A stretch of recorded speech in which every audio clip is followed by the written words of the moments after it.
Hello, I'm Stephen Soock, Vice President, Investor Relations and Development with Heliostar Metals. We're a junior gold producer on track to grow to a mid-tier to 300 to 500,000 ounces of production annually by the end of the decade. Being able to do that within our organic growth pipeline. And what really sets us apart is we have the ability to do that potentially without issuing any additional equity. So really we're a developer story without the sort of hard developer capital stack decisions that have to be made along the way in terms of equity dilution or strategy. Spend just a second on our title slide, speed, grade, and growth. And these are really core values to the company. We are a growth company at our core. You don't plan to go from 30 to 40,000 ounces to 300,000 ounces by the end of the decade without having growth at your core values. Grade, obviously, anyone who's seen a little bit of the resource space knows a little bit of grade goes a long way, and we have that in spades that are in Ana Paula project. But one that often gets forgotten about is speed. The time value of money is a real thing, and we are a group that likes to move tactically quickly, run decisions to ground, and either execute on them or move on. We want to be able to bring additional production online quickly and have investors benefit from that speed. I will be making, of course, forward-looking statements through the course of this presentation. And we are a junior gold producer, and that matters right now because it's very binary. You're either making some gold or you're not. In today's $4,000 plus gold price environment, a little bit of gold production goes a long way in terms of what it allows for cash flow, and then how we're able to leverage that cash flow into additional growth opportunities. Right now, our La Colorada mine is producing at about a $1,600 all-in sustaining cost. So the type of margin we're seeing out of these assets is incredible right now. It's a great time to be a gold producer, and it's really propelling our business forward. The big companies, the Barricks and the Newmonts of the world, are going to come out the other side of this gold price cycle, having made a lot of money, probably paid a lot of dividends, likely having overpaid for some acquisition at some point, and essentially be the same company on the other side. Heliostar on the other end of the spectrum will be a materially larger and better, more robust company, having caught this gold price tailwind through our growth cycle. So as I mentioned, we are on track to be a 300 to 500,000 ounce year producer by the end of the decade. If we're going to shoot big, why not aim to become the next Kinross or the next Barrick? And I think there's a good reason for that. 300 to 500,000 ounces puts you solidly as a mid-tier producer, and that lets you be both predator and prey. You're prey insofar as the mid-tiers like B2 Gold, Kinross, Oceanas, etc. are forced to look at you as an acquisition target. You're a big enough producer to move the needle on their growth profile. So if the cycle continues and they're paying high multiples for that sort of growth, that's a potential exit. I'm not saying we're planning that anytime soon, but it's certainly, we take advantage of market conditions.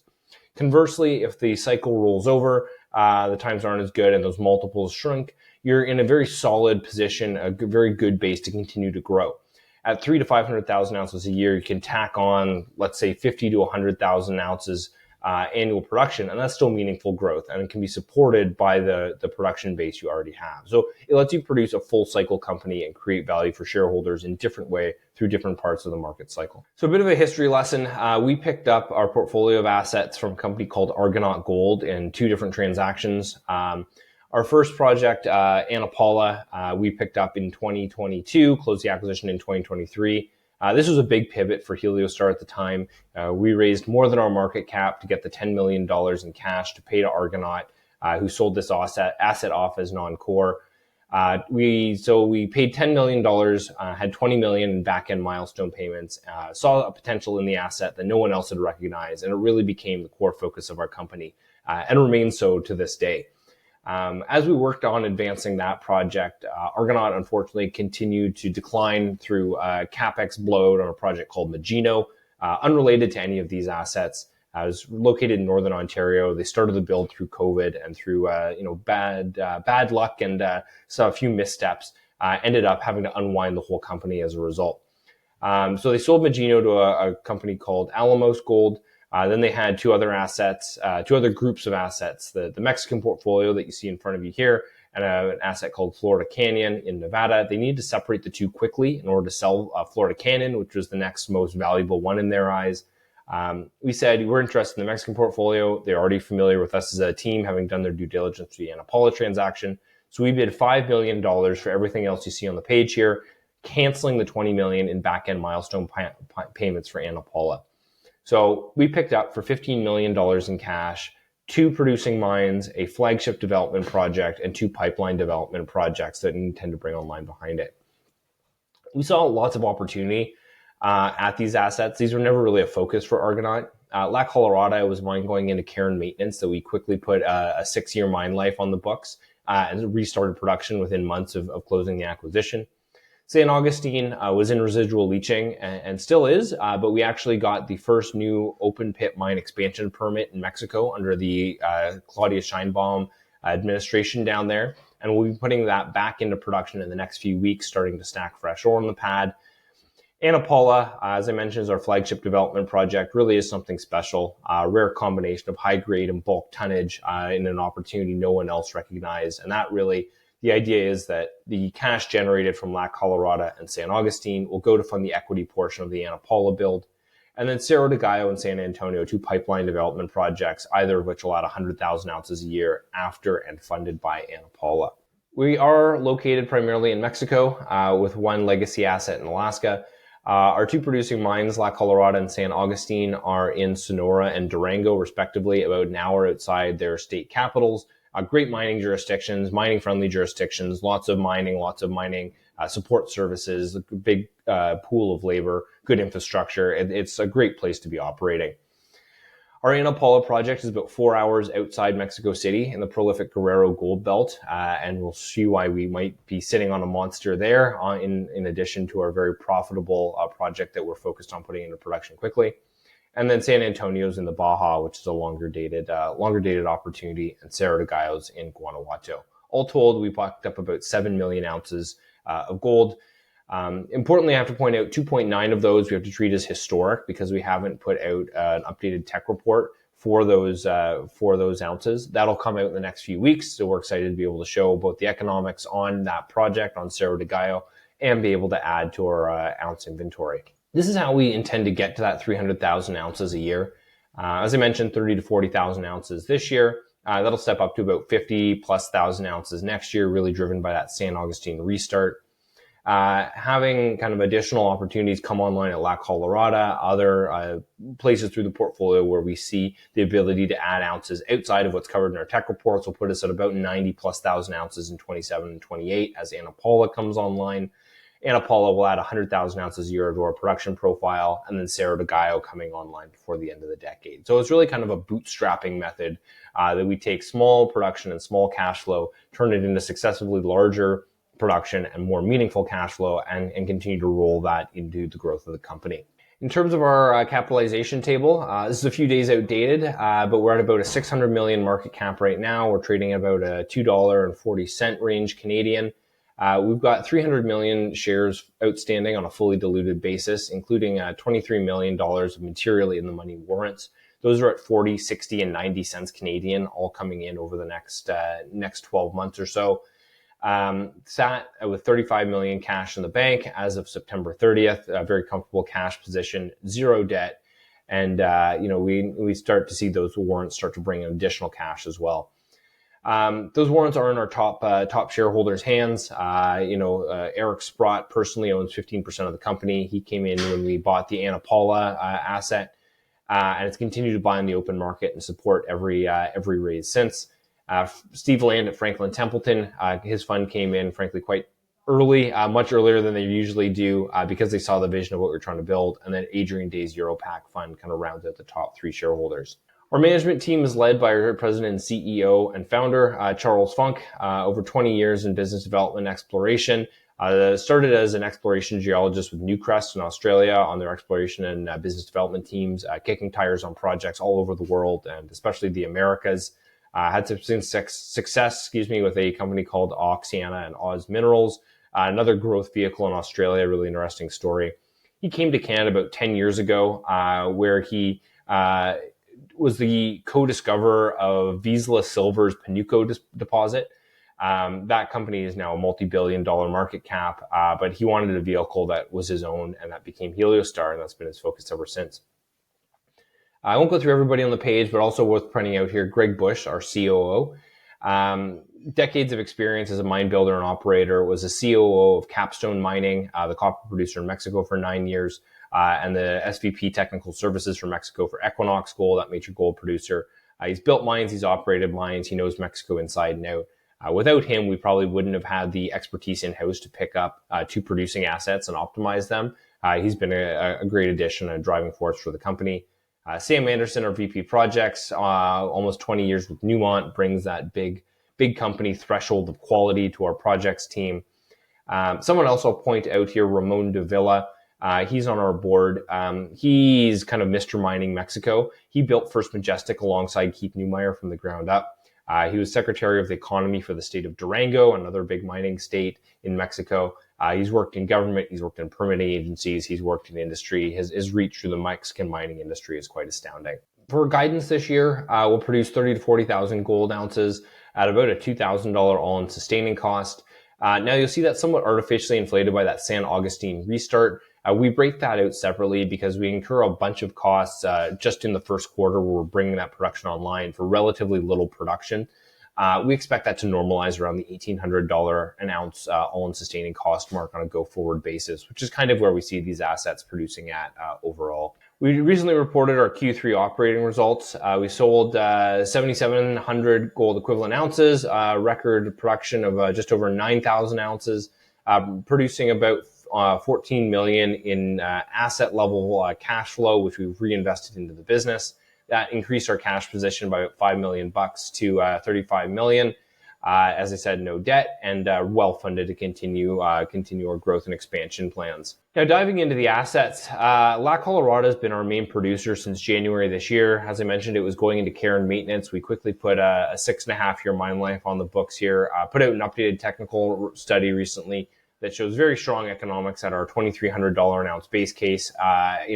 Exceptional economics at $3,500 an ounce upside case, and jaw-dropping numbers at current spot gold prices.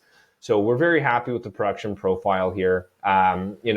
Just under 300,000 ounces produced over a 6-year mine life with a bit of a profile in there, and then generating over 100 million in asset level free cash flow at that $2,300 an ounce gold price. This is kind of the opportunities we saw at La Colorada. We have been producing from the junkyard stockpile since January. This was actually drilled, blasted, and hauled to the surface as waste in the 1990s. But at 0.2 grams a ton, we're making some very good margin putting this material through the crusher and onto the heap leach pad this year. From there, we're going to move to some of the other smaller stockpile opportunities and then bring Veta Madre online. This is an actual open pit cutback. You see in the top right of the graphic. 6 months of stripping for 6 months of production, but at much higher grade, 0.7 grams a ton. So multiples of what we've been putting on the heap leach pad over the past year. We're very close to getting the final permits and approvals for this. It's the same type of approval we got at our other asset at San Agustin. So, stay tuned for that in the next couple of months. So, and then Creston Pit gives us another 4 years of mine life. Now, what Argonaut didn't do at this asset was reinvest in it. So there's about $85 million of capitalized stripping that needs to be done to unlock the ore at Creston. That's fine. They were happy with the cash that we'll generate from the other opportunities here to be able to fund that, except it's at a time we'd like to be building Ana Paula. So we're looking at a number of sequencing and financing opportunities on how to tackle that, but we've got some time to figure that out. The way we approach these assets is kind of in 3 layers. We spent the last year bedding down productions, going from a bunch of potential opportunities really to a go-forward plan, reflecting that in tech report and starting to execute on that. So that's our base level. Our next level is near mine resource growth. There's a few opportunities at La Colorada staring us right in the face here for resource growth. First one is something we call Veta Madre Plus. This is another pod of mineralization that actually sits in our indicated resource category of about 30,000 ounces. However, held together mostly by 2 high-grade drill holes. We've just wrapped up another 6-hole program focused on that to confirm that it is what we think it is before we commit to an additional waste stripping cutback at Veta Madre. So we should see those assays come back in the next few weeks and allow us to decide how to tackle that additional opportunity, which could be another, let's call it 4 or 5 months of production from Veta Madre, which would be great through 2027. Beyond that, our first drill campaign at the asset show there's also an underground feature below the bigger Creston pit.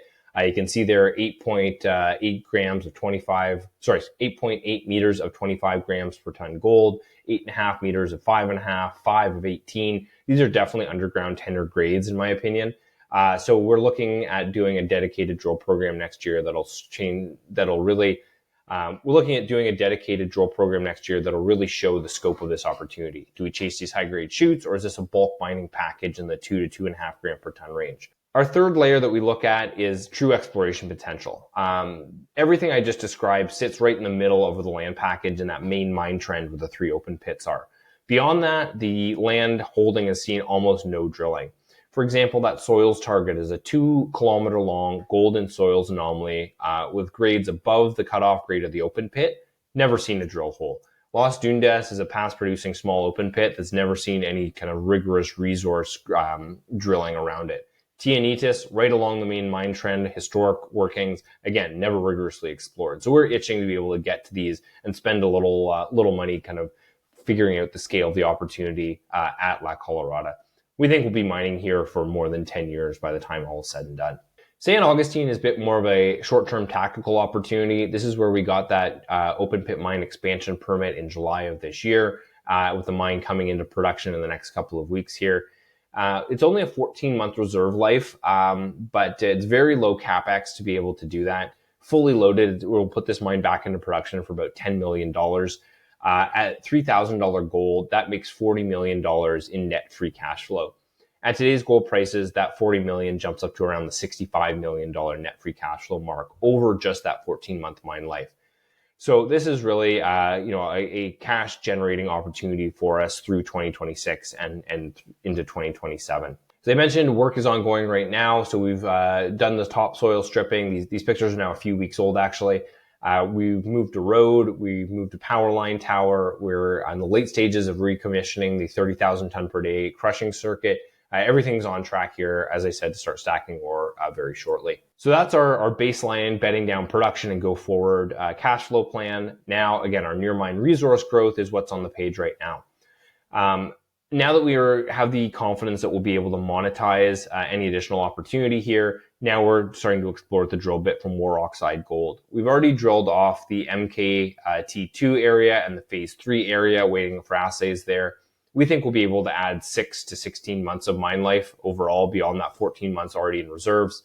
Every additional month we can keep this in production is about $5 million in free cash flow at today's gold prices. So we think there's lots of opportunity here, again, now that we'll have this asset up and running shortly. Our exploration shot at San Agustin is sulfides.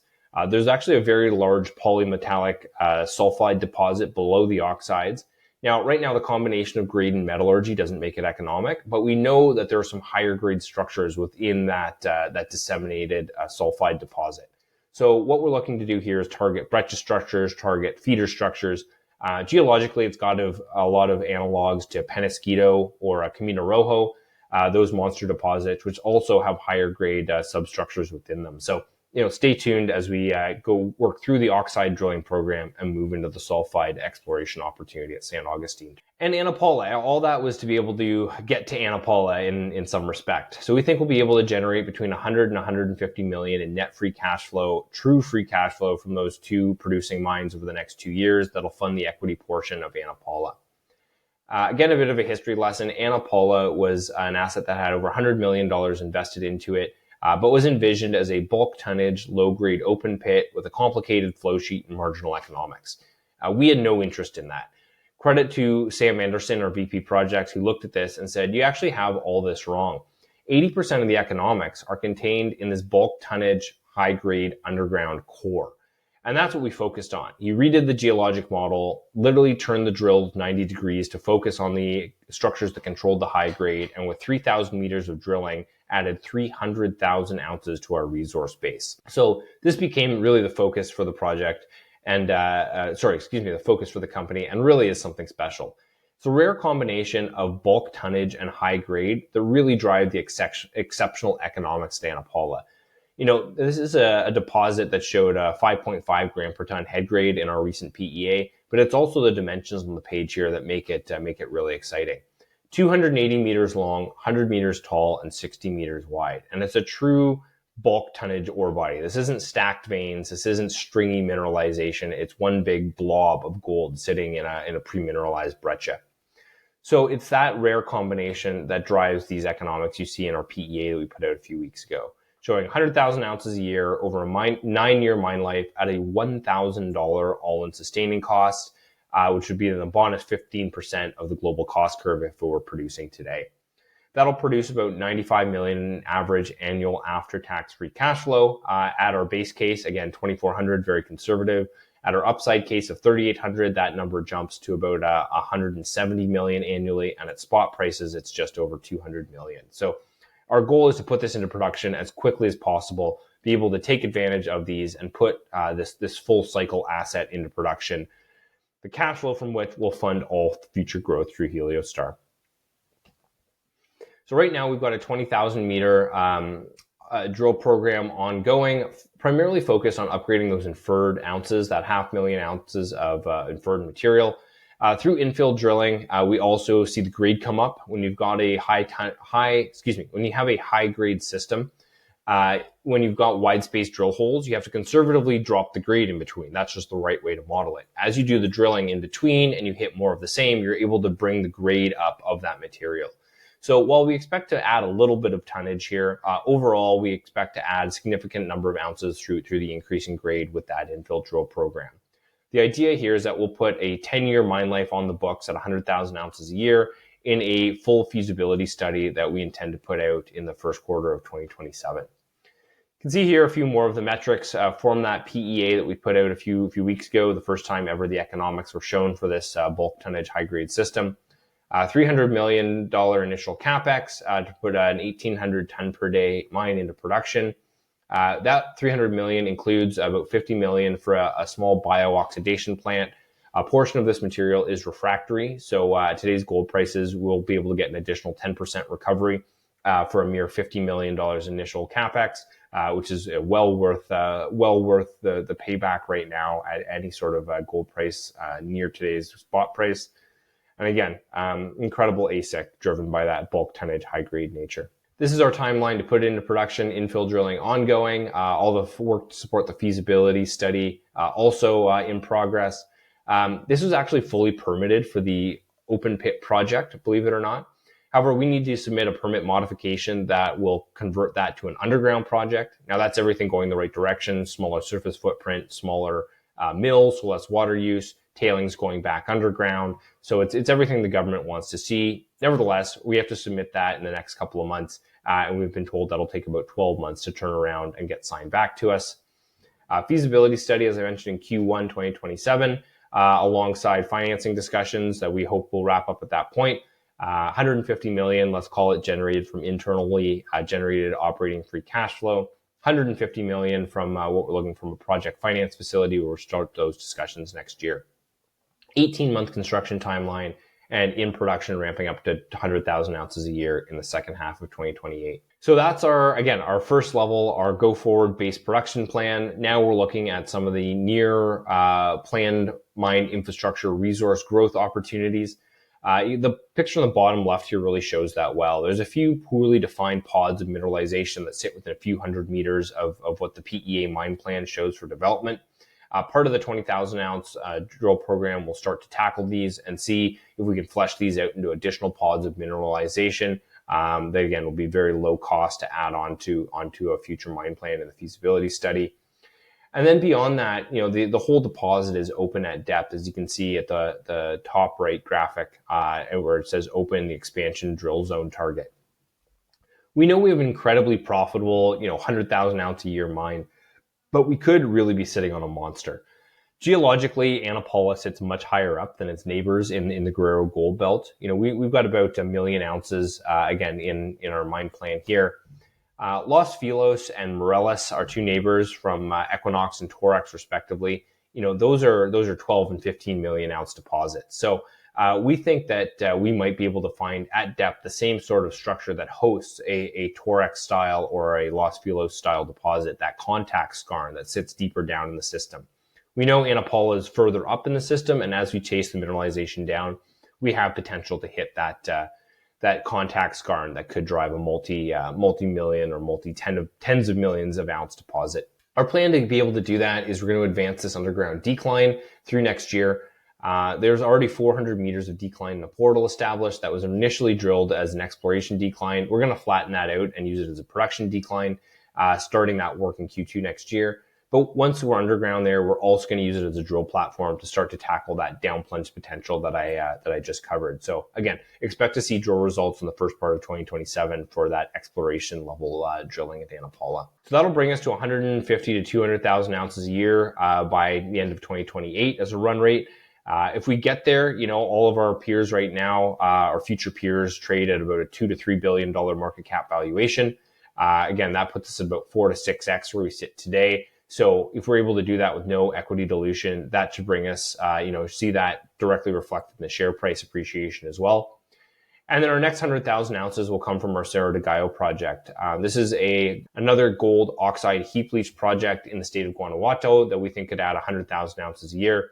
We're just in the late stages of putting together an updated PFS that'll show the economics on that. We think that'll be very exciting. We don't think the market gives us much credit for this right now. So we want to be able to show where our next 100,000 ounces a year will come from, bring some of that 2.9 million ounces in historic resource onto our books, and be able to demonstrate what we think will be very strong economics. Beyond that, we also have the San Antonio project in our development pipeline to continue to grow from there. So you can think of our go-forward news flow on this basis. We've got the quarter in, quarter out execution that shows that the plan is working.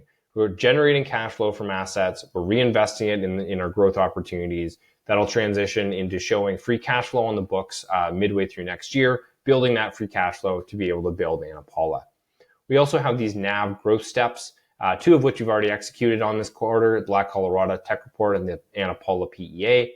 The Cerro de Gallo will be the next addition to our NAV stack, if you will.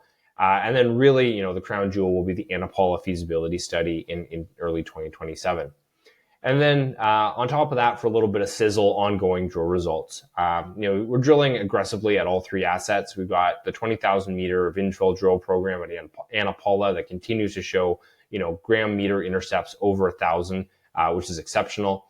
We've got the San Agustin oxides, which will show additional resource growth there and how we'll continue to generate more free cash flow beyond what's shown in the technical report.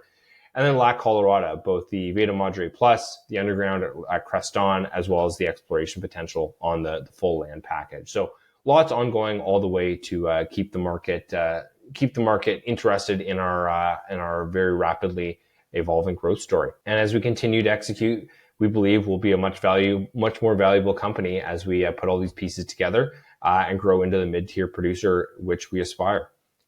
Thank you very much. Well, so Stephen, could you tell us a little bit more about yourself and your career, and also how you came to join Heliostar? Sure. I actually started the mining industry when I was 17 years old. Both my parents were geologists in another life earlier on. My mom's still in the mining industry, but I started my career as an assistant laborer up in the Yukon, maintaining the camp, building drill pads, things like that.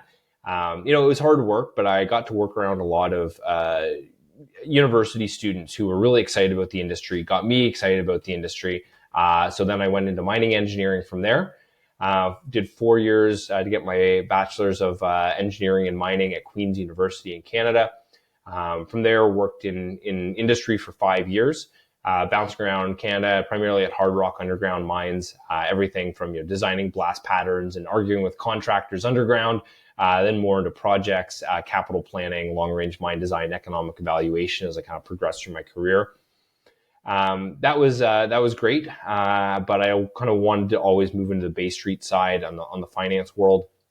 I was working on my CFA at the time, and that was my foot into Bay Street.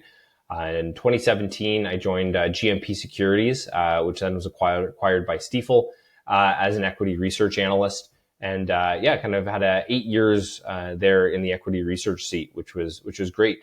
It was a lot of fun. It puts you at the intersection of both buy-side interactions and kind of keeping your finger on the pulse of the industry.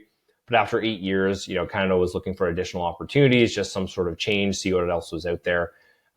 I had actually had a great relationship with our CEO, Charles Funk, since he was VPX for Vizsla Silver, met him on a site visit, a number of years ago.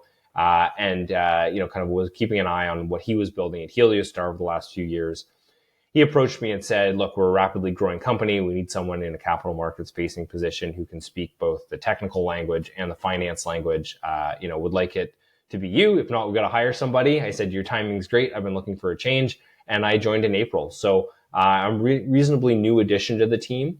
But it's been a great time to be telling a gold growth story in this gold bull market and continuing to be at a senior level to advance the company. Excellent. Well, and now you're on board. So first of all, how are you tracking guidance for this year, both on the cost side and production side? Yeah, definitely. We are on track to meet our guidance. That being said, we will be on the lower half of our production guidance.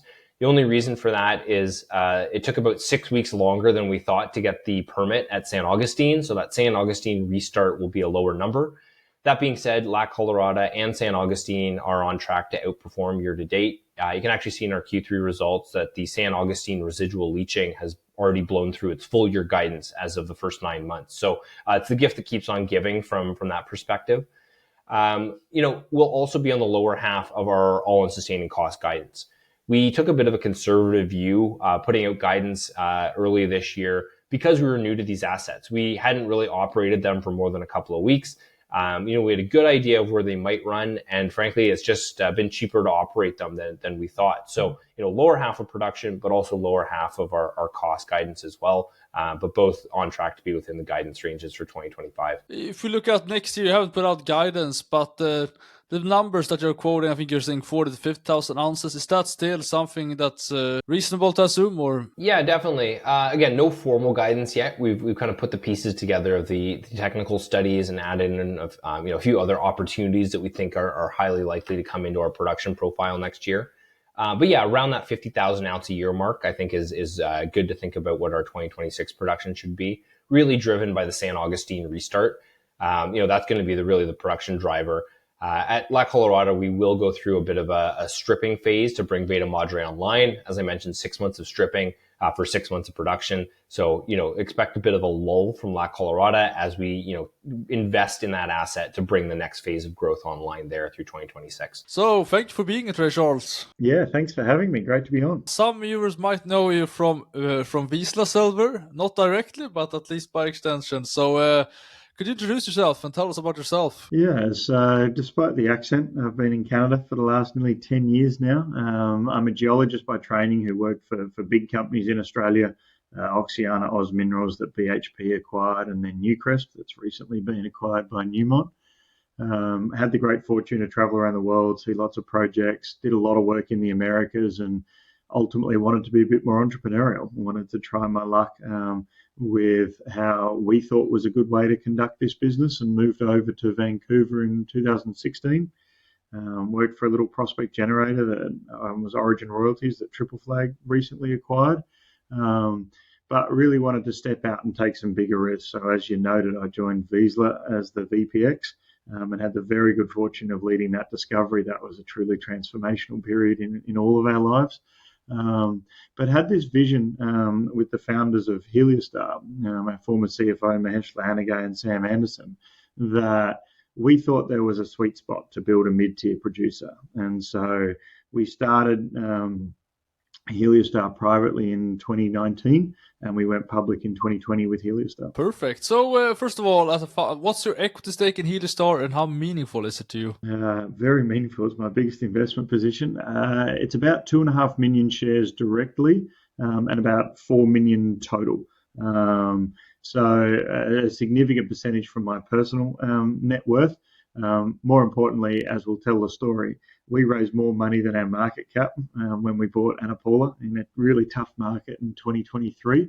Insiders, we went from about 25% to 5%. So I don't own enough, but it's the biggest single position I own by a long way. It has to work, if that's the question if that's the answer to the question that matters. Good. You're all on board. So could you give us briefly just the history of Heliostar, or essentially you told how you founded it, but tell us, a recap of, I guess, the past 5 years. Yeah, it's sort of split into, if I'm honest, it's split into two phases: a phase that didn't work and a phase that is working.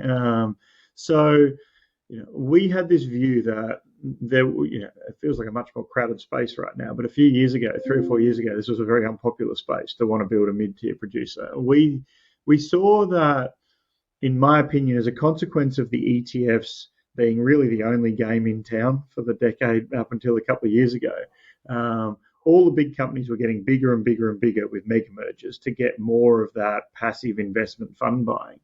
And they had an interesting flow-on effect, that it meant they were only interested in bigger and bigger mines, and they were leaving behind that 100 to 200,000 ounce a year per asset production space. And so we thought that left a competitive advantage to go looking in that space. And we thought, with our skill set, really technically driven skill set, if we got 5 of those operations, we might make a mistake on one, 3 might be kind of what they are, and 1 might really surprise us on the upside. So we thought there was a sort of a clear-eyed gap that we were targeting. And so we went looking as sort of new kids on the block with not a lot of street credibility, high cost of capital, relatively speaking. And we went and picked up a project in Alaska called Unga in 2020. Good project, 300,000 ounces at 14 grams per tonne that we think can be 1 or 2 million ounces. But as we were doing the work on it, and we got some good results, the market 21, 22 just got weaker and weaker and weaker, to the point that there wasn't a clear business proposition in continuing to push ahead our Unga project, one that we still own and still think has some really good upside. But we recognised in about 2022 that our market cap had come down from 50 million to as low, I think we hit as low as about 10 million Canadian. That we could buy advanced projects so much more cheaply than we could drill off, study, permit our existing asset. So we went looking for an asset that we thought was going to be a really strong cash flowing asset. It didn't necessarily have to have a long mine life, but when we looked at companies that we'd seen as successes, whether they were early Goldcorp, Yamana, Kirkland Lake, First Quantum, in our view, they all had strong free cash flowing assets that they could build a business on. And so we identified Ana Paula, and it fit perfectly for us. It was a high quality project that had been overlooked. We ended up paying 10 million down, 20 million in milestone payments for a project that had transacted for over 100 million previously. So as a consequence of the tough markets, the company that owned it getting into financial trouble, and it being located in southern Mexico in Guerrero state, meant that we got a really cheap deal on it. And so we bought it with a very different view to everyone else. We thought it was an underground mine. It was permitted for an open pit mine, so this is a purely technical decision. And we spent about 12, 18 months, and I think we got pretty good acceptance that our approach was the right approach. It's the approach that we plan to build Ana Paula on next year, in 27, starting in 27, the construction. But we got a significant stroke of luck, I'd say, that the company we bought it off, Argonaut Gold, was starting to run into financial difficulty building a mine in Ontario. That got worse for them throughout 2024. And we were able to buy all of the rest of their assets in Mexico for $5 million. It's probably the greatest deal I'll ever do in my life. We bought 2 operating mines, 6 million ounces of total gold, in assets that over 2 transactions, that has really transformed us as a company. We ended up paying a net $15 million.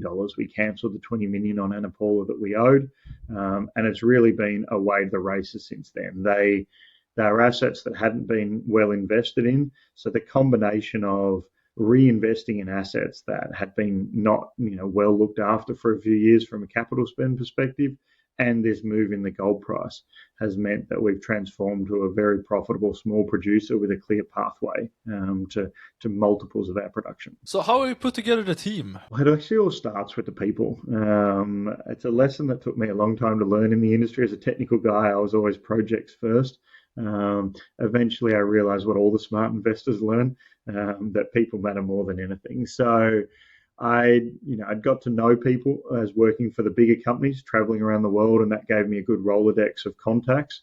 And then as I came to Canada, I had to learn capital markets, and I slowly sort of picked up how that worked, working for smaller, more entrepreneurial businesses. And in the first company I worked for, I met our founding CFO, Mahesh Lahanagay, he and I went to Visa at the same time. He's today the CFO of Visa as both companies got too big. Sam Anderson was a connection through Newmont, who joined us at the very beginning of the story. And, if we didn't have, the likes of Sam and Mahesh, particularly Sam, I don't think we would have been able to. He saw the potential of Ana Paula. And then on the back of that, Greg Bush, who'd been working in Mexico, built mines in Mexico as COO, had been the CEO of Capstone for nearly 10 years. He looked at Ana Paula and said, I'd love to build Ana Paula. So, Sam found a good project that attracted Greg. And I don't think if Greg was in the seat, we could have done the Argonaut transactions. And if we hadn't done the Argonaut transactions, we wouldn't have got our CFO, Vitalina Lysoon. We wouldn't have got a VP Sustainability, Hernan Dorado, the way we've added to our board with Barry Murphy and Ramon Davila. So you start with a few good connections, and then it grows from there. Stephen Soock joined us from Stiefel. Mike Jingles joined us. So I have this lovely arc in a growth company where good people find good projects which attract good people. And so far, that's been a pretty virtuous growth circle for us. And ultimately, the success that we've had to date, we've got a long way to go, but the success we've had to date is on the back of the capability and the hard work of the team that we've had. It's been a very busy but lovely year to work with the team that we have. In your presentation, you have a quite clear production staircase going to 300,000 ounces in 2030, 50, 60 next year, and the big step up is really in 2028, where hopefully you will produce, 180 to 200,000 ounces. 2029. My bad. Anyways, what do you consider to be the biggest risk that could negatively impact the production growth? Yeah, I think the biggest risk for us as a company is we're going to build Ana Paula. And so we're going to start building Ana Paula in 27. We expect to be in commercial production in 28. So I think if you're objectively, this gold price is incredible in what it's doing for a buffer for companies like ours in generating cash flow. I don't see that window closing in the short term. So I think ability to generate cash to fund growth, I don't think that high equity markets are wide open, although we think we can get there with little to no equity dilution. So I think the biggest risk is execution. And we haven't built a mine as Heliostar. All the members of the team have. Sam was involved in the Marion build with Newmont, and Greg Bush, multiple builds, including Dolores when he was at Minefinders. So we think we've got the team and the capability to do it, but we haven't done it as Heliostar. So building Ana Paula is the biggest risk. Is there anything particular with the build that you consider to be more risky? No, I think from our perspective, in some ways it's a great first mine to build. It's shallow, it's 60 meters wide as an ore body. It's got disseminated high grade. It's going to take very little development capital to get the two things that have hurt underground mines in the last 10 years, where the deposits are really nuggety and they haven't been well drilled off, and they've created surprises on the resource. Ana Paula is a disseminated deposit, so it doesn't have that same nugget effect, which is a huge advantage for us. The other one is, narrow veins that take a lot of development. So you've got to spend a lot of money to get the working faces, to get the volume out, to meet the study goals. Again, having a 60-meter wide ore body, we're talking about 1 or 2 levels a year, where some other companies are talking about dozens and dozens of levels a year. So two of the main big risks, it's a small mine, we're talking about something in the order of 1,800 tons a day. The grade means that it's going to produce, my opinion, and it's a personal opinion, that we've got $1,000, $1,100 all-in sustaining cost in our PEA. Ana Paula at 100,000 ounce a year run rate will probably make more money than most 200,000 ounce a year producers because it's such a low-cost mine relative to others. So smaller mine, pretty simple flotation, BIOX, CIL flow sheet. None of that is new. The BIOX will be new to Mexico, but there's been tens of millions of ounces produced around the world. No, nothing we're doing has not been done readily and repeatedly in the past. But the proof of the pudding is doing it for ourselves. By the way, how much of your production is silver, of your gold equivalent production? Very little. By revenue, about 5% is silver. So we do produce a little bit of silver. We do show our guidance on a gold equivalent basis. We started reporting our cash costs on a byproduct basis as well, which I believe we'll do so going forward. So silver is silver's a nice little kicker to have, but I wouldn't say it's a meaningful part of our story. And what's your G&A, annual G&A burn rate? We're at about $9 million a year fully loaded in G&A. So I think that's very reasonable for a company of our size. We are a small team. There's 7 of us kind of in the C-suite and senior management. So between kind of, very small corporate head office in Vancouver, we try and keep the money close to where the decisions impact the business. So about 25 people in our head office in Hermosillo in Mexico, our regional head office there. And then, additional kind of marketing expenditures to make sure people are aware of the story. And are you free cash flow positive? See, this is a kind of an interesting question because our assets are strongly free cash flowing at the asset level. So as I mentioned, we're making about $15 million a quarter from our 2 producing mines, which is great. On a bottom line basis, the answer is we're about free cash flow neutral because we are reinvesting that cash into the growth opportunities, into the drill program, into studies, which are not cheap when you've got a bunch of them going on concurrently. So the short answer is no. But it depends kind of on how you look at your definition of free cash flow. So if you look at sort of operating cash flow and then you look at your capital investments on your financial statements, is it close to zero or is it like significantly? It's close to zero. We did add $5 million in cash to our balance sheet in Q3. So to get to that $35 million cash position at September 30th. That will, dip slightly as we spend that $10 million to bring San Agustin online, wrap up the drill program at Ana Paula over the next couple of months, things like that. But we expect to be truly free cash flowing mid-2026. There's a bit of a ramp up at San Agustin, but the exploration and kind of reinvestment phase will taper, and the cash flow from operations will ramp up. So again, by mid-2026, we expect to see us to start adding cash to the bottom line from there. You have quite a bit of expenditures. You have the stripping at La Colorada, ongoing drilling. You have hopefully in Q2 you will start the exploration decline at Ana Paula, and then you have, as I said, some stripping cost, or I don't know, it probably won't be much for San Agustin at the first half of next year. But anyways, is the money that you have enough to cover that until you get the free cash flow positive next year? Yeah, definitely. It very much is. At 35 million, you forget, we're also still making money. It's not just the cash on the balance sheet. It's that 35 million plus our ongoing operating cash flow. We're just going through that budgeting exercise right now to be able to put together our plan for 2026. So if anything, it'll end up being kind of shifting some of the sequencing so our spending is able to match our cash flow. But I think, what you're getting at here is, is there an equity raise coming? The answer is no, that we're able to execute on our whole business plan I walked through in the presentation without having to issue any additional equity. On top of that, we have zero debt. So we have a number of other levers that if push came to shove, or, God forbid, the gold price dropped to $2,500 an ounce tomorrow, that we could pull before having to issue any sort of dilutive equity to continue to execute on our business plan. Do you have an ATM in place? We do not. Could you give us an overview of this year's drilling program? I mean, how much have you drilled? Where have you drilled? And what are the key takeaways? Yeah, so we closed the acquisition at the beginning of November last year. So from then until the end of this year, we'll drill about 50,000 meters as a company. Again, this is the power of the cash flow. We've been able to do a lot more things a lot more quickly than we thought we would. So we've drilled on 4 different properties as a company this year. We're starting chronological order. We started drilling at La Colorada. We'll end up drilling about 20,000 meters there. It started off being resource drilling for the updated technical report that we put out last quarter. Now it's moving to trying to show one of the pits that we're about to start mining is going to be bigger.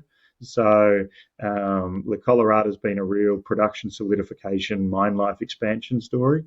Then we've been drilling in Ana Paula for the last few months. We're drilling 20,000 meters. That's principally converting inferred to M&I. For the study, we didn't have enough money in the past to do that. Now we do. So we've added rigs. We've grown the program to 20,000 meters. We're about halfway through it as we speak. The idea is getting all of that to what we would like to support a 10-year, 100,000 ounce a year mine life at Ana Paula. So that's a big drill program going under the way. We put some spectacular results out, 80, 90 meters at 15 to 20 grams per ton gold. It's a unique ore body in the grades and widths. We think there's potential to expand the oxide at San Agustin. So we've got a 10 to 15,000 meter drill program going on at San Agustin, and we did do a very small drill program in our Unga project that I referenced before, just a small program testing some targets that we think were interesting. The real power, though, is what I was saying at the start, is we've got the cash flow to do whatever drilling we think needs to be done, and there's a specific case for each of them, but it's pretty cool to be able to say this is what needs to happen, and we can go and do it, as opposed to having a conversation of is it worth diluting our shareholders to do this. We have the cash flow to do what needs to be done. What cost to drill for here in Mexico, and does it vary per project if you include direct cost plus assaying? Yeah, so I've always used a true all-in metric. I think you're lying to yourselves if you just use a drilling cost. The direct drilling costs are somewhere between $120 and $200 a meter US, depending on the size and the nature of the drilling and the location. All in, most companies are drilling for 200 to 300. We sometimes go to the upper end of that range when we're doing a lot of feasibility study drilling. It's often larger drilling with geotech work, so there's a lot of geotechnical and hydrological work that goes on as part of that. So most of our exploration resource drilling is in that 200 to 250 range, all in, camp, feeding people, existing, everything. And that can go up as high as a 300, just over 300 if you want to add extra technical study work to that. It's an incredibly attractive jurisdiction to drill in. Excellent. And so how much infill drilling remains at Ana Paula for the feasibility study? Yeah, so we've got 500,000 ounces of inferred, so roughly 750 M&I and 500 inferred. We believe that's inferred just because we hadn't been able to drill it off before. So we're doing 20,000 meters into that. We're about halfway through that program, and our intention is to convert as much of that as we reasonably can into the study. And we expect to have that drilling done in Q1. Ultimately, we'll have results back by mid-Q2, I'd say. It'll be the last results we'll have from Ana Paula from this FS-related program. And next year's drilling program in size and focus, if you have some thoughts on that. Yeah, so we're right now setting the budget for that. There'll definitely be more drilling at Ana Paula. We think there's some sulfide potential at San Agustin that we'd previously disclosed. So we'll take some more high-risk exploration shots there. And then La Colorada, we think, has got a lot of upside. So this year, first half of this year was really production-focused as a company. Now it's moved more into that resource growth phase. Next year, we haven't set what that number will be. It's in our nature to drill a lot. We think we'll have a lot, and the focus will be really on upside. Our districts have what we consider to be a lot of upside potential, and that'll be a real feature of next year. But it'll be pretty significant drill programs next year. The drilling that you're doing, how do you expect that to impact Ana Paula's feasibility study? So the PEA that we just put out shows a 9-year mine life. After the initial ramp up at 100,000 ounces a year, we'd like to get that over 10 years. So we've got to convert all those inferred ounces. We are, also going to do a little bit of exploration drilling, some targets in the north, some targets deeper. The Ana Paula resource is open at depth. So we'll look at a little bit of resource drilling as well, but principally the primary aim is all around delivering the feasibility study in Ana Paula and targeting 10 years at 100,000 ounces for the feasibility study. Is there anywhere at Ana Paula where you see more potential for resource expansion, I guess? Yeah, I think there's two particular opportunities. One is an obvious one that we've talked about for a long time. The resource is open at depth. If you look geologically, you've got a district that's got Los Filos to the south of us, which was about 20 million ounces. About 15 million ounces. Mined history, reserves, and resources. You've got Torres' Morelos complex, 20 k's away, which is about 10 million ounces. Resources and reserves. These are very, very large deposits. Torres averages 400 to 500,000 ounces of annual production. And then you've got Ana Paula, which globally, the high grade and the low grade is about 2 million ounces, but it's geologically more shallow. So all of that mineralization that just described in the neighboring mines should be and could be deeper in a geological setting than we are. We think we're a more shallow representation of the gold system. We've got deeper holes like 40 meters at 6 grams, 13 meters at 29 grams. So one of the things that we're looking forward to doing next year is completing the decline. There's a 400-meter decline from a previous operator that we're going to complete and use that as a platform for deeper drilling. It's possible that Ana Paula could be a lot bigger than it is today. We don't know for sure. We think we're going to have 10 years of very profitable mine life. Could it be as big as our neighbouring deposits? We very much look forward to find out. It's open to depth. On a broader view, it's a 65,000 hectare land package, 1/3 of the Guerrero Gold Belt, and it's never really been explored. Once Ana Paula was found in around 2010, it became everyone's focus right into that area.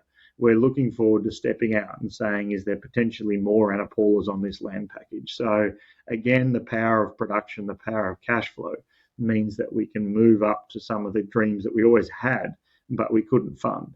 Now we've got the potential to look for a much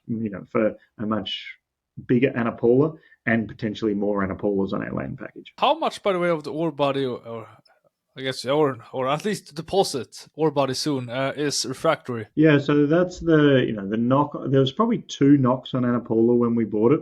So the best way to think of Ana Paula is this big sea of low grade with this spectacular high grade core. And so majority of that low grade material is refractory. And the previous operators had an open pit and a more complicated flow sheet to get recovery. And honestly, we wouldn't have bought it for that. We thought that was not the open pit has a 22 million capitalized pre-strip in the old PFS, whereas our underground PEA is only 15 million to development. So it's strangely one of the few ore bodies in the world that underground is lower upfront capital than open pit. That's not common, but the case at Ana Paula. And the second one was, we looked at and said, why would you mine all this low grade and take all this risk when you can go straight into the high grade zone? And so roughly the ore body is equally split. About half has around 80% recovery. The other half has poor recoveries in a conventional flotation and CIL. We're going to add a small BIOX circuit, a well-proven technology all throughout the world, incredibly except North America, that will get us 90% ore recovery of both materials, the good and the bad. So that gets us a longer mine life. It saves us sterilizing ore. Maybe at $2,000 an ounce, we mightn't have done this, but at $4,000 an ounce, it's a no-brainer to spend an extra $50 million and increase the recoveries by 10%. So half of Ana Paula is good, half of Ana Paula is not as good. We will make a lot of money out of the core in a conventional sense, but we chose to add this BIOX component. We think that's the best for the longest life of mine and the most flexibility from mining operation. How much is going through? Is all going through the BIOX? Or so that's the real cool thing about this. It's only going to be about 250 tons a day. So you crush the rock, you float off the sulfides, and then only that concentrate goes through. So it's actually a very, very small unit. We could, if we wanted to, choose to go straight through to the CIL plant.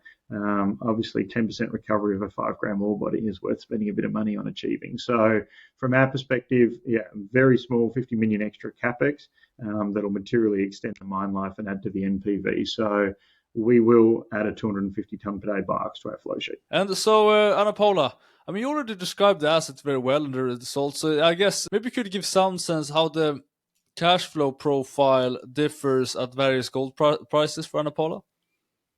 Or the MPV. Yeah, absolutely. So as I kind of mentioned in the presentation, it's fairly steady in terms of its annual free cash flow profile. There's obviously, as you do with any mine plan, target the high grade earlier first to maximize MPV. So it does trail off a little bit, which we expect to be able to fill in the tail end with additional discoveries from the drill bit. So we're at about 95 million annual average after-tax free cash flow from Ana Paula. Again, at that $2,400 gold price, at 3,800, that jumps up to about 170 million on average, and again higher over the first 3 or 4 years.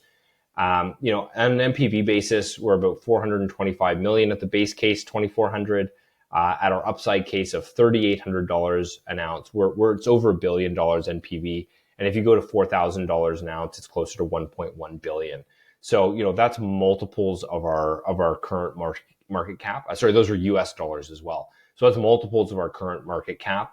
And the fact that we, are able to get there without issuing any equity dilution means we should see a good percentage of that NPV be translated into additional value at the corporate level as well. You never get, full credit for your NPV 1 times NAV, but even if we were to get, call it 0.6 times NAV on Ana Paula alone, let alone the other assets, I still think we're undervalued. Excellent. And could you give us some more color on the timeline for starting the exploration or I guess production decline, test mining, and also associated cost with that? Yeah, for sure. So as I mentioned, right now we're doing the infill drill program. So it'll be primarily infill as well as looking at some of those other near mine opportunities. So that's ongoing and will continue into Q1. So then we're going to submit the permit modification in Q1 2027. That takes about 12 months to turn around.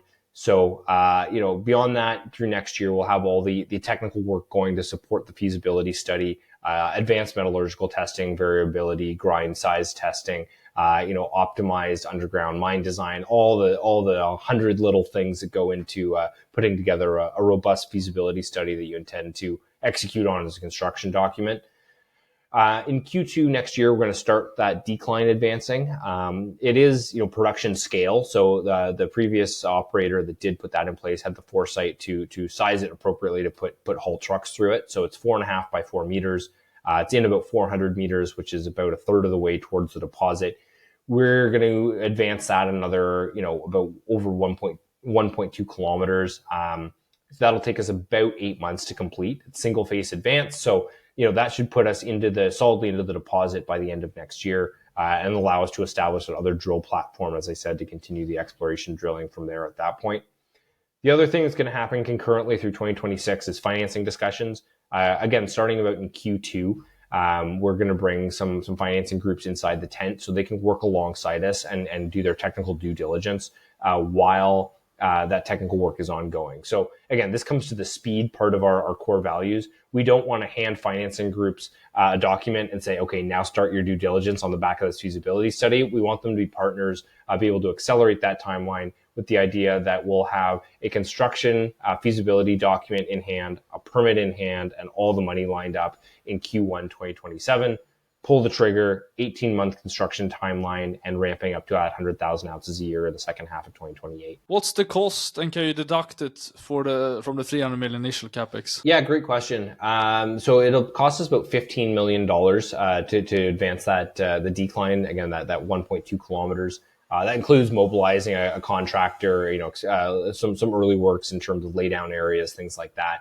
And yes, we'll be able to deduct that from that $300 million initial capex that was shown in the recent PEA. And the permitting timeline is to be fully permitted by Q1 next year. Could you guys give some sense of how reasonable the permitting timeline is? Yeah, I think it's very reasonable. This is, to put it bluntly, not a controversial permit modification to get. Torex, that mine that's just across the valley that I showed, they got the exact same permit to go from open pit to underground under the previous administration, which was much less mining friendly in Mexico. So, this is something that again is not controversial. You still have to go through the bureaucracy and the process involved. But we think, 12 months is a very conservative timeline, and there's potential it could even be quicker. So, we'll see there.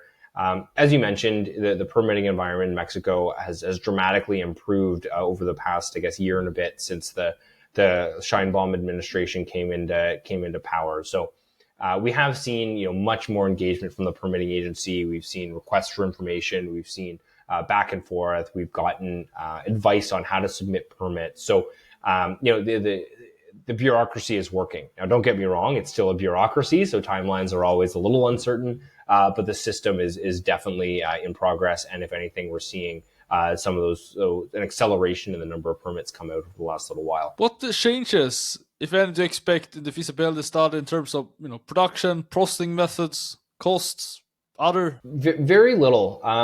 This PEA, we actually weren't sure initially if we were going to put out the PEA as an interim step. We decided to because we got feedback from investors that they really wanted to see some interim economics and not wait until early 2027 for the first time to ever see the economics on the underground project. So this was all work we were doing anyway to support the final feasibility study. We've already kind of well defined the project. It was defined as an open pit. It was well drilled off. The metallurgy was actually reasonably well understood. So this isn't a bunch of scenario analysis. This is really, call it, early stage work in support of the final feasibility study. There's always some pluses and minuses as you get into more detail and dig deeper, but But I'd say the way the project looks overall, we expect to be very similar in the feasibility study as compared to the PEA. So essentially, funding for the 300 million capex. How are you thinking? Yeah, so from our existing assets, we expect to make about 100 to 150 million in true bottom line net free cash flow to be able to fund the equity portion of Ana Paula. At what gold price are you assuming now? I believe that was at a $3,800 gold price is where we ran those numbers. So again, it depends on gold price and our reinvestment plans along the way. That 100 to 150 million. And then we expect to fund the other, call it 100 to 200 million from a project level finance facility. So, we haven't really started those discussions yet, but given that the economics and cash flow profile on Ana Paula is so strong, we've already had a few groups kind of put up their hand and say, when you're ready to start those discussions, please let us know. We'd be interested in participating. So that'll be something on either, let's call it the more adventurous traditional banks offering conventional project level debt, or the higher quality private equity firms, their kind of packages that are able to provide funding there. So essentially, streaming here is most likely excluded. Yeah, don't really have anything to stream. We wouldn't want to stream gold off a gold asset. Typically, you see silver streamed off as a secondary byproduct. There's no silver to speak of at Ana Paula, so it doesn't really make sense. Royalty, again, we're not really have an appetite for. There is already a 2% royalty on Ana Paula payable to triple flag metals, in addition to the 1% government royalty that everybody pays in Mexico. And we really don't want to give up a royalty, because once you give up a royalty, it's gone forever, and it's payable on everything. So where we see, if we were to find, a Torex style or Los Filos style 12 or 15 million ounce deposit, and we gave up a royalty for a pittance on that sort of thing, I think we'd look foolish in hindsight. So again, never say never, but that's certainly not something that we want to move forward on as a funding mechanism for Ana Paula. Yeah, no, I agree on that. And okay, 18 months construction period, so that leaves you some time in Q3. Hopefully you could commission it in 2028. What's the ramp-up period here, do you think, to get to 1,800 tons per day? I think from a mining perspective, it'll be quite quick. I didn't go into all the excruciating details on Ana Paula on why it's so great, but the bulk tonnage nature means you don't actually have to do a lot of underground development. You also, the rock quality is very good. So we're using, long hole open stoping and longitudinal retreat stoping, bulk mining methods. So it's not like you've got to run around the deposit everywhere, maintaining 100 different headings to get your production rate. So I think the mine will ramp up very quickly. It's a very small mine, realistically, a very straightforward mining method. The mill might take, the 6 months to ramp up. Now, again, there's kind of two portions to the mill. There's the traditional circuit and then the additional bio-oxidation circuit that we're adding onto it. I think just getting the bio-ox ramped up takes a little bit of tweaking along the way. To put it simply, there's a bunch of bugs that eat through the encapsulating sulfides and release the gold. To get the recipe for the bugs right, takes just a little bit of understanding on how the system works. That being said, we can still get 80% recovery from a good portion of the material without the bio-ox. So, a bit of ramp up period to get to that final 90% recovery rate. But I think in terms of being able to produce notable amounts of gold, we'll get there quite quickly. So it should be fully ramped up, give or take, at the start of 2029. That's the goal, is we want to be at that 100,000 ounce a year run rate exiting 2028. If we assume no cost inflation or real pricing here, what kind of consolidated all-in sustaining costs, could be reasonable from 2029, where you are at almost 200,000 ounces? Yeah, that's right. So again, Ana Paula is really going to drag that down. At an asset level, we're looking at about $1,000 all-in sustaining cost. So if you add in, La Colorada will still be producing at that point. San Agustin will likely be ramping down by then. So if you add in La Colorada and then all our corporate level costs, I think we'll be around let's call it a $1,500 to $1,600 all-in sustaining cost corporately, which would be spectacular. I think that's really the magic of Ana Paula being the driver of the company at that point. Perfect. And then let's move to La Colorada. So maybe you can just give us some more color on the geologic properties here, the different resources you have. You have some resource pools here, how you process it, cost structure, etc. and also production over the years? Sure. So the production profile at La Colorada is a little lumpy as you go through, as I mentioned, some of these stripping campaigns to access the ore that Argonaut Gold didn't do. So we right now we've been producing from stockpiles, which is reasonably low cost mining. Again, it's low grade, but it's low cost because half the costs have been incurred because it's been drilled, blasted, and hauled to surface already. So that's where we're producing at about a $1,600 all-in sustaining cost from those stockpiles, and that'll continue through to about the end of January. Then, moving into the stripping for Veta Madre, that's about $35 million of capitalized stripping plus a $10 million leach pad expansion. Again, is all shown in our recently filed updated tech report for the asset. And then, like I said, overall, it's about an $1,800 all-in sustaining cost, a run rate for La Colorada. Over the life of the asset, it actually averages about $1,625 per gold equivalent ounce. So it's slightly lower on that byproduct basis. And then some corporate costs loaded down into that. So, like I said, it is a little bit lumpy. There are these periods of ebb and flow for production. It averages 50,000 ounces a year. But I think the final 2 years at La Colorada actually averages closer to 85,000 ounces a year. Just because, again, you've gone through all that stripping at that point to access the ore to get the production. So it's less of a steady state producer and more of, call it, a series of bootstrapping opportunities, kind of as I mentioned, where you can take one low level of production, generate some good cash flow from that, roll that cash flow into the next larger opportunity, generate more cash flow from that, et cetera, et cetera. So that's kind of how we view the stepwise production at La Colorada. Each step very achievable along the way, but definitely more steps than steady state. And is there really reaching opportunity in your production staircase? So it's an opportunity we see that's not captured by our tech reports.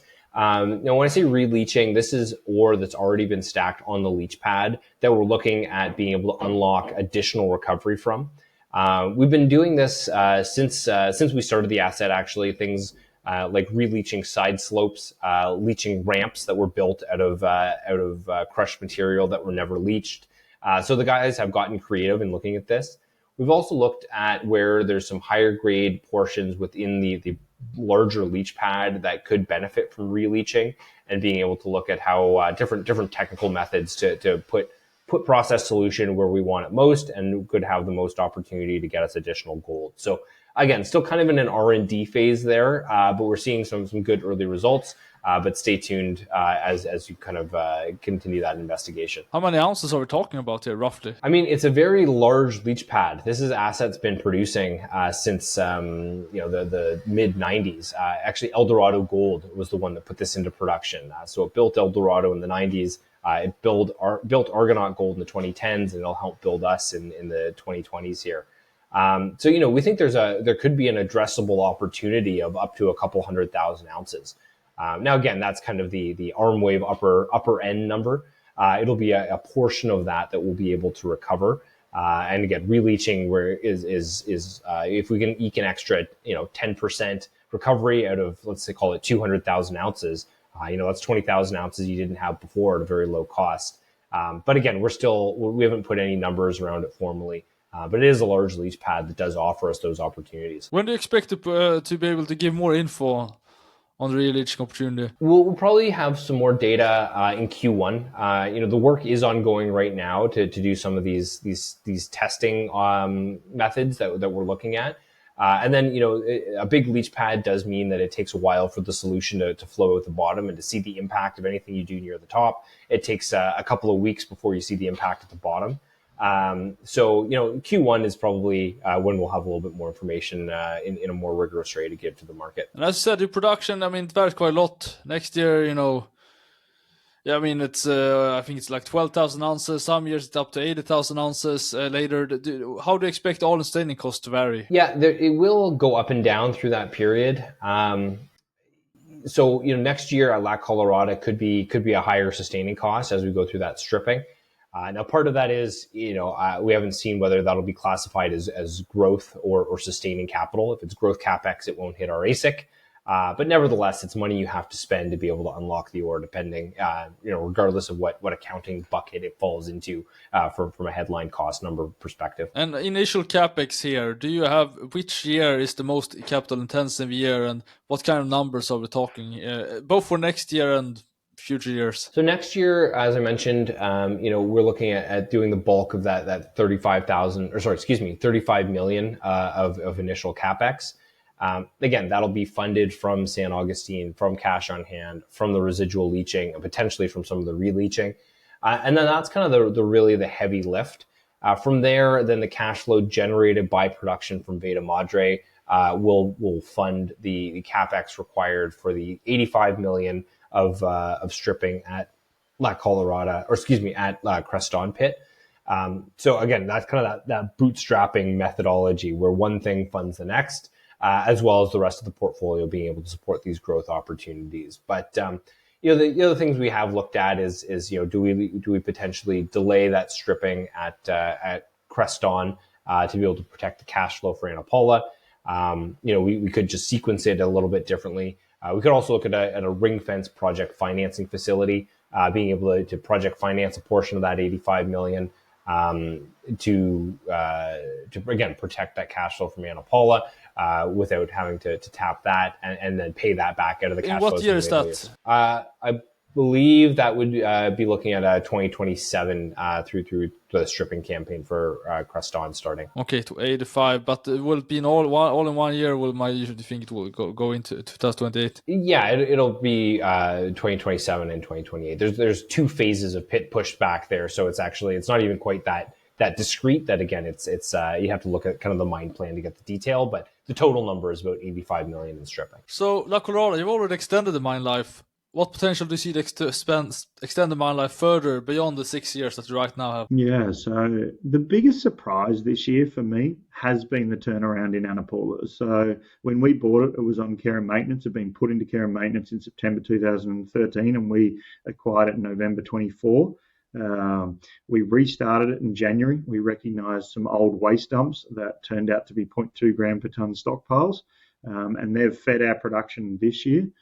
We've been able to resequence the mine plan to be very efficient from a capital perspective. We're going to start open pit production in the back half of next year again, once we've exhausted those stockpiles and done a cutback of the Veta Madre pit. And then we've got that 6-year mine life that our latest tech report laid out. That's been pretty cool to do by itself. But again, we were surprised by how much upside there is. The resources are open. We've drilled some really nice 5 to 10 meter widths at 5 to 25 grams per tonne gold underneath the pits. We think there's underground potential beyond the open pits at La Colorada. And there's some really attractive exploration targets within a couple of Ks of the mine that have never been drilled. There's one soil anomaly that goes for about 2.5 kilometres long and is above the cutoff grade of the reserve of the pit, and it's never been drilled. So we think La Colorada is an epithermal district with huge exploration potential. I believe that we'll be there for a lot longer than the 6 years. Next year we'll move to that kind of drilling to show that. But we've got, there's an old pit and 10, 20,000 ounces came out of that's open. There's these kind of targets that I talked about that have never been drilled. There's so little drilling outside of the 3 pits. We're really looking forward to drilling those. I think La Colorada will have a long underground mine life well after the open pits have been mined. And so San Agustin, there isn't that much to say really. It's an oxide heap leach. It's low grade. It's 14 months. How do you expect production to vary next year? What kind of production are we talking? And give some sense of the cost here too. Sure. So we expect this to have a fairly steady production profile. Again, after ramp up, there's a ramp up period that we'll expect to see through Q1 as you get the full leach pad kind of up and running and hit that steady state. But beyond that, we expect it to be very steady production profile and cost profile. We will see a high cost Q4 because, as I mentioned, we'll incur a bunch of upfront costs to get that production up and running for a very few number of ounces to divide it over. But that also means that, the almost $2,000 all-in sustaining costs shown in the study over the life of the mine will be very front-end loaded. So we should see, a much higher cost this quarter at the asset and then dropping to, like I said, around that $1,800 per ounce mark on a go forward basis. So, we've got just about 45,000 ounces of gold that's shown produced over that 14-month mine life. So, the bulk of that will be next year and then dripping into 2027. And then, as I said, I think we'll be able to extend that mine life through the drill bit through 2027 and if not into 2028. San Agustin also, that's also all about 14-month mine life. So it's all about extending that. I guess, what have you drilled and when are you going to publish results? And talk about exploration regarding San Agustin. Yeah, so yes, hopefully this gives a bit of context. I'm not a COO promising everything's better all the time. San Agustin, I don't think has the same growth potential as La Colorada and Ana Paula. San Agustin is the reason that other companies didn't buy the Argonaut package. It was about to be closed and it had a $20 million closure liability. And that put a lot of people off buying the asset in a tough gold market, in a tough political environment in Mexico under the former president. We recognized that. We thought there was potential to get a key permit that was going to give us this extra 14 months of production. And we got that in July this year, the first open pit expansion permit under the new president. You've since seen some other very material open pit permits granted. So that change was real and it was lovely to be at the vanguard of that change in political sentiment in Mexico. We have, as you said, 14 months of mine life. On our study, that's going to make about 40 million in cash flow. At today's gold price, it's closer to 70 million in cash flow. It's going to be a huge cash engine for us as a company. Excluding or including closure liability? Including closure liability. So that's a massive result for us as a company. We see potential to add 1 or 2 years potentially of additional oxide mine life. And so we had the discipline that we weren't drilling at San Agustin until we knew we could get what we call the corner permit. Once we got that corner permit, we committed to that $3 to $5 million drill program. It's underway as we speak. I expect first results in Q1 next year. I don't want to promise 5 or 10 years of mine life, but every quarter, every year we can add is huge cash flow for us as a company as we move towards Ana Paula. So it does have some greenfield potential, but I think we'd be looking for quarters or 1 or 2 years would be considerable success to extend the mine life at San Agustin, and we should know that by the end of Q1 next year. Let's move to Cerro del Gallo. So could you briefly describe the assets based on the PA and also add some on the geologic properties? Yeah, so Cerro del Gallo has been a bit of a forgotten project that's going to change very shortly. So when we bought the Argonaut assets, we bought 2 operating mines. We had Ana Paula. We'd already optioned San Antonio and Cerro del Gallo. So that was a lot on our plate. So we recognized that we couldn't do everything. So we focused on the production turnaround, which I think the team's delivered very well on, and the team in Mexico in particular has delivered well on. And we kind of said we see a lot of potential for Cerro del Gallo to be the mine we build after Ana Paula, but we have to wait 6 or 12 months before we can get there. And so we treat Cerro del Gallo as a historic resource, 2.9 million ounce resource on a PFS done in 2020. We're weeks away from updating that to a current study, an updated PFS. We think it's going to perform very well. We've been a bit more conservative on the metallurgy than previous owners, but we still think given the gold price is going to move from a $1,350 gold price in that study to we'll probably do a $2,300-$2,400 3-year trailing average gold price in our study. So it's a large porphyry related ore body that's a large donut shaped ore body around a low grade intrusion. It's predominantly gold with also economic silver and copper. The previous PFS that we think makes sense is an oxide heap leach with a SART plant that helps recover the copper. It averages around 0.5 grams per tonne on a gold equivalent basis. So a very large deposit, very good grade, very vanilla approach that we understand well. It's the mine that we plan to build after Ana Paula. We think corporately it'll take us to around 300,000 ounces of average annual production by the end of the decade. We think we get no value for it in the public domain. We're very much looking forward to updating the market on Cerro del Gallo. What are the next steps post-PFS? So then moving on to a feasibility study. So take the learnings out of that. We think there's potential to grow the resource. I don't think it's beyond the realms that this is an audacious statement, but Cerro de Gallo could be a 5 to 10 million ounce deposit. It's got a big footprint. So look at that big picture potential and then work on the permitting pathway after we've done the PFS. So we've got a lot of work to do there next year. With PFS kind of represents that baseline for us. Take the learnings from that, work out what's the best way to build and design the FS, can it get bigger, and what's the right pathway from a community relations perspective to permit it and bring it online before the end of the decade. San Antonio, could you give us an overview of the San Antonio project? Yeah, San Antonio is actually a really great project technically. It's a 1 gram per ton oxide heap leach with a very reasonable upfront capital. Oxide heap leaches are fairly straightforward projects to build. Once you get them up and running, they're fairly cheap and easy to operate. It's a great project. 1.7 million ounces in resources. We'd love to build this and put this into production. I'd say the one knock on it is its location. Its zip code in the state of Baja California Sur in Mexico. The Baja is a great place to vacation, and their industry is set up to support tourism, and the permitting framework is set up to support tourism. Now, our mine's not in the viewshed of any beautiful beach or resort or anything like that. We're kind of up in the middle of the peninsula. With that being said, the permitting framework is just not as mining friendly as it is in Durango, Sonora, Guerrero, Guanajuato, a bunch of the other mining states. So we're trying to have those conversations now and see how we advance it.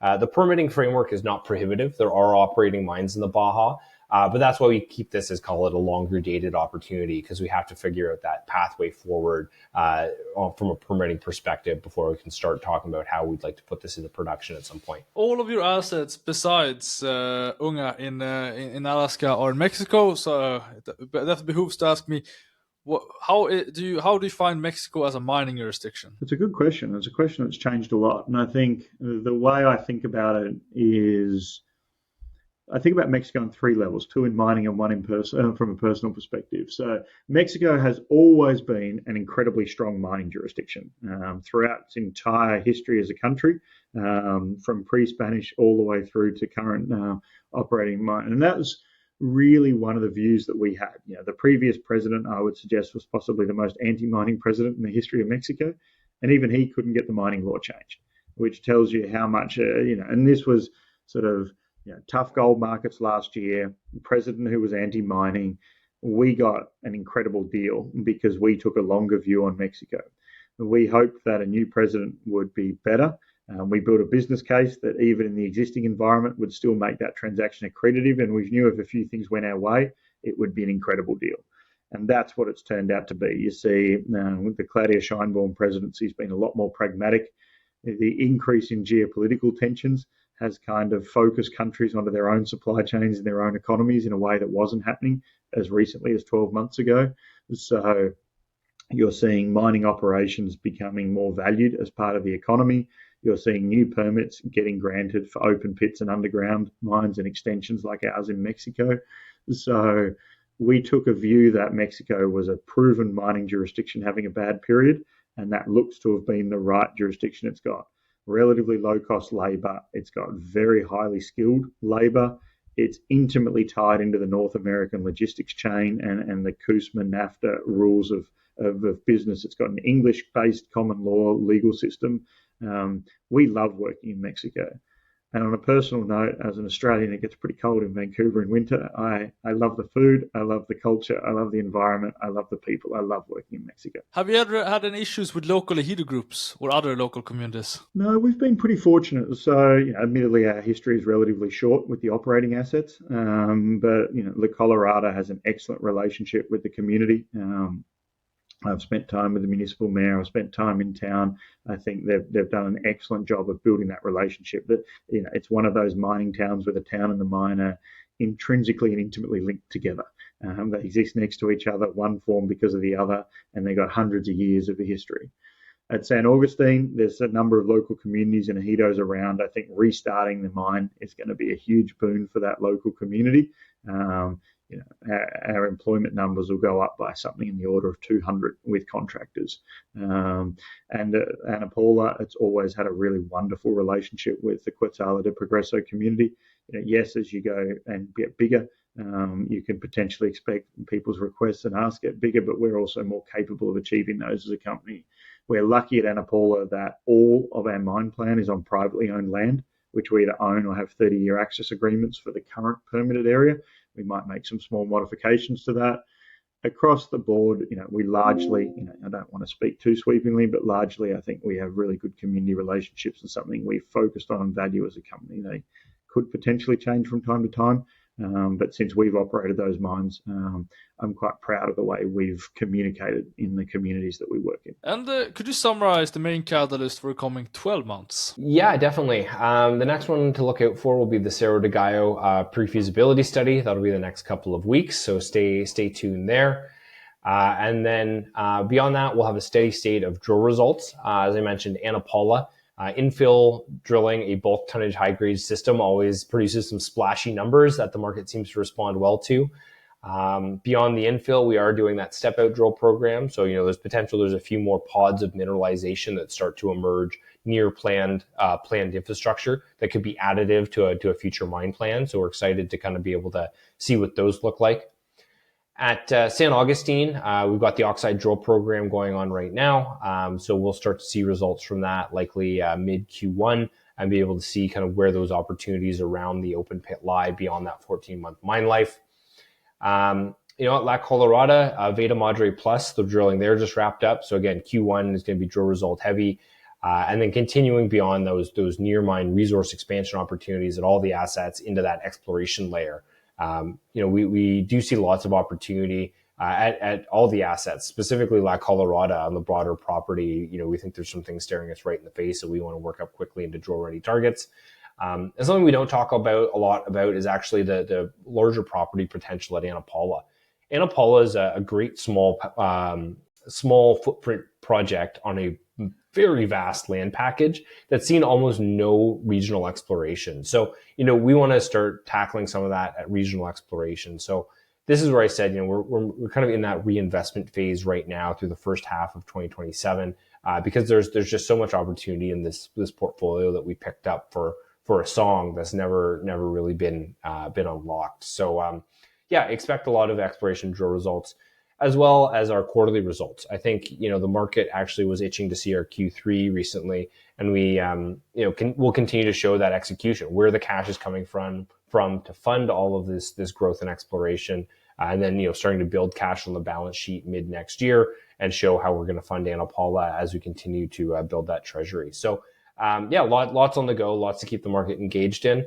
I guess the other piece that I should mention is we'll have our guidance out in January, probably the second half of January, that'll show, what our 2026 will look like, as well as kind of a lot of more comprehensive and detailed plan for execution across all of our assets through 2026. Let's move to capital allocation priorities. Obviously, the key priorities are to build your mines and explore, but maybe if you would like to add some color on that. Yeah, I think the great thing about our goal is the clarity that comes with it. We want to be 500,000 ounces at the end of the decade. We can get to 300 of those organically. The first big one of those is Ana Paula coming online. We need to fund Ana Paula. The Capex of Ana Paula will be around $300 million. We think we can generate 100 to 150 of that from our existing assets over the next 2 years, and we think we can project finance 150 to 200 of that. That's why we think we have a very unique business proposition of getting to that 150 to 200,000 ounces of production at first quartile all-in sustaining costs, the kind of thing that gives companies $2-3 billion market caps. And we think we can see nearly all of that through to our share price by not having to raise equity. So our for 2025 has been really clear. It's what's the least amount of capex to make the most amount of money from our existing assets. And so the restart of San Agustin, using the stockpiles to go and build Veta Madre, is what really sets that up. We think capital allocation is increasing production where we can cheaply and reasonably on our existing assets, growing our resource bases and our mine lives on those assets, and then building up cash to build Ana Paula. In terms of M&A, what kind of assets are you looking for? Jurisdiction, size, development, or producing stage? It's a smart question as of looking for, because the difference between what I want and what I'm looking for are two very different answers. We're in this incredibly strong position that we have not just the next mine we plan to build, but the mine after that. Most companies would kill to have the pipeline of projects that we own 100%. We fully intend to build Ana Paula in 27, 28, bring it online, and then go and build Cerro after that. So when we look at we're seeing that bigger companies than ours are being valued more highly. Their PNAV discount is sort of 0.6 to 0.9, and we're at 0.2 to 0.3. So we understand we get more value for our assets if we were bigger. What we're not prepared to do is go and do a dumb deal just for the sake of it. We did give up a lot to buy Ana Paula, so we very jealously protected our share structure on the back of that. So when we look out there in the universe, we don't really see development assets that are better than Ana Paula, and I think it'd have to be better than Ana Paula.